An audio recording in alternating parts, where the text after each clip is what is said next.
Yo, listen, All Sports Boxing TV, we at Hellgate, and we at Coach Doe. Coach Doe, listen, all the coaches play this game. Yes, It's sir. called Fantasy Flip. Heads represents a fighter, tails represents a fighter. Whichever side that coin lands on, that's your fighter, and you got to coach him to victory. Give us a blueprint how he going to defeat the other fighter. Gotcha. All right, cool. So first fight is Terrence Crawford is heads.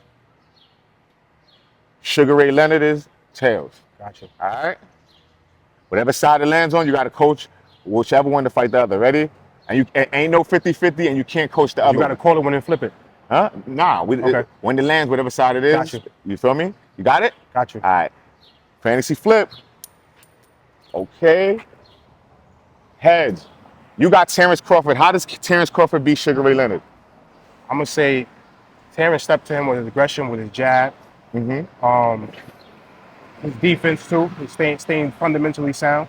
But you have to step with someone like Sugar Ray with a jab, though. You can't be too flashy. Terrence take a smarter approach, just basic boxing, fundamental boxing against someone like Sugar Ray. You know what I'm saying? And then, Southpaw, too. He could go both ways, but I think Southpaw beat Sugar Ray. That's what I think, personally. Well, Sugar Ray, especially at his time, was actually, and still to this time, was one of the most athletic fighters. How does Terrence Crawford deal with that? Athleticism. See, Bud also showed that he's very athletic. From the switch hitting alone, just being very aware, very attentive. So I think, and like you said, I'm not going to go 50-50, but I think athleticism, they actually match in athleticism. You think so? Yeah. Because Sugar Ray was faster, though. Sometimes, timing beats speed all the time. I tell people, man, sometimes not always about being fast. If you got good timing, which Bud has shown over and over, he has timing. You know what I mean? So, it takes a good puncher. It takes timing to beat the speed. So if I was going with that fight again, I said Bud take his time, and then his timing to beat Sugar Ray speed. You know what I'm saying? That's my opinion. All right, so listen, man, that's Coach Doe's opinion on the fantasy flip. You guys let us know if you agree, or how would you coach Bud to beat Sugar Ray Leonard. Second one we got is William Zepeda's tails. Lamont Roach is heads. All right, you're gonna pick whichever side it lands on. You're gonna tell us how they're gonna fight, beat the other. Ready? Fantasy flip. Oh shit, that shit. That's heads again. That's Roach, right? Yeah. How does Roach beat William Zepeda? Roach got to be, for me, I'm going to say he has to be very defensively mindset, because Zepeda is really in front of you, and he got to stay sharp, though, because William Zepeda has a lot of pressure. You know what I'm saying? So I don't know if Roach could deal with that type of pressure in front of him. You know what I'm saying? So for me, staying fundamentally sound, you know what I'm saying? Staying on the jab, being able to back up backwards with your jab, and being able to fight off your back foot. That's what he's going to have to be able to do. He's definitely going to have to be able to fight off his back foot. If he can't fight off his back foot, he's not going to beat Zepeda at all. You know what I mean? So that's what my thing would be. If I was coaching him, we'll be working on working backwards and cutting angles. That's how you beat Zepeda. Cutting angles and working backwards, because he's going to come forward. We seen it in the Shakur fight. He came forward the whole fight. He didn't back up not one time. So how you deal with that is being able to jab backwards and cutting angles and working off that. You know what I'm saying? Well, Zepeda is great at cutting off the ring. You feel me? Once he does that, like, what is how does Lamont Roach respond to that?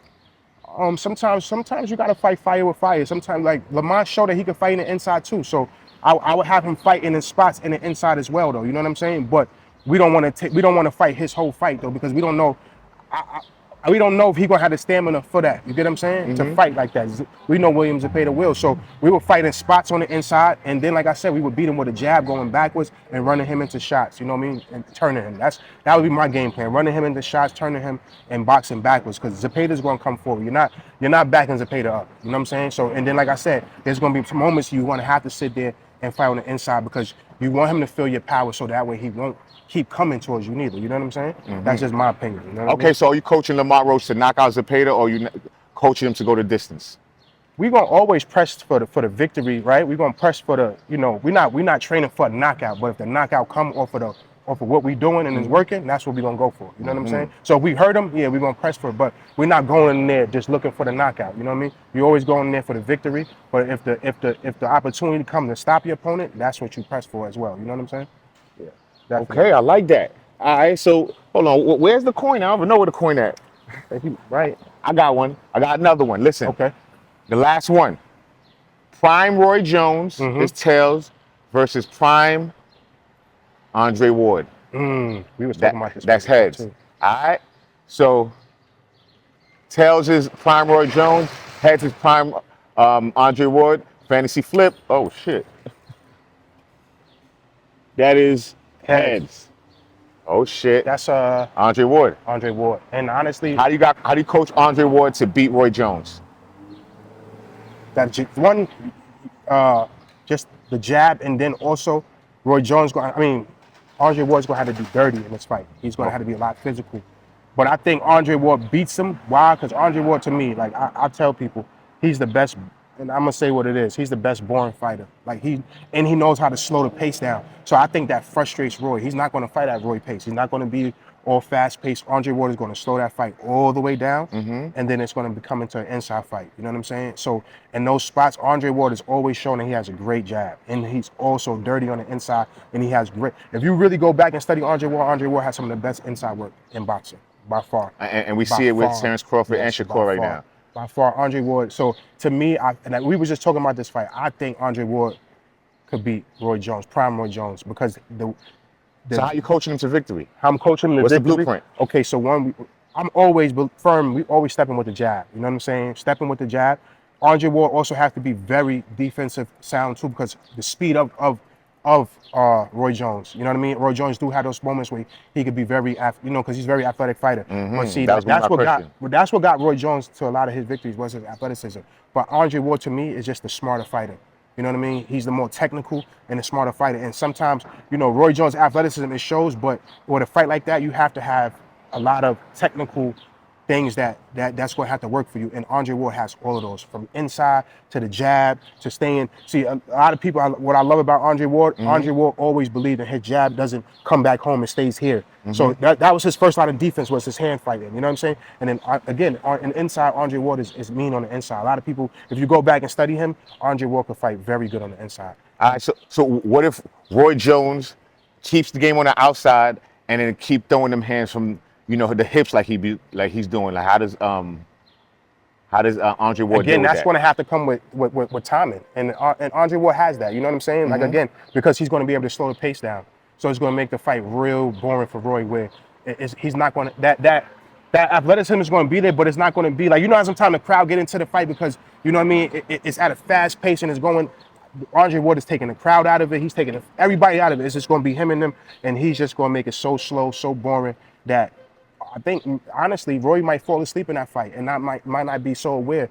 And then that's what Andre Ward, he's good at that. If you watch all of his fights, he's good at that. Andre Ward, and then the thing about him, he's going to find a way to win. And he's undefeated. He had. There's no real blueprint to beat Andre Ward. Are you coaching him to knock out Roy, or are you coaching him we on that right there, we take him to the distance, though. You know what I'm saying? You don't, because Roy got some power. You know what I'm saying? So, you don't want to get in there and go with a slug war against Roy. You know what I'm saying? So we're gonna be smart about this. We're gonna coach him.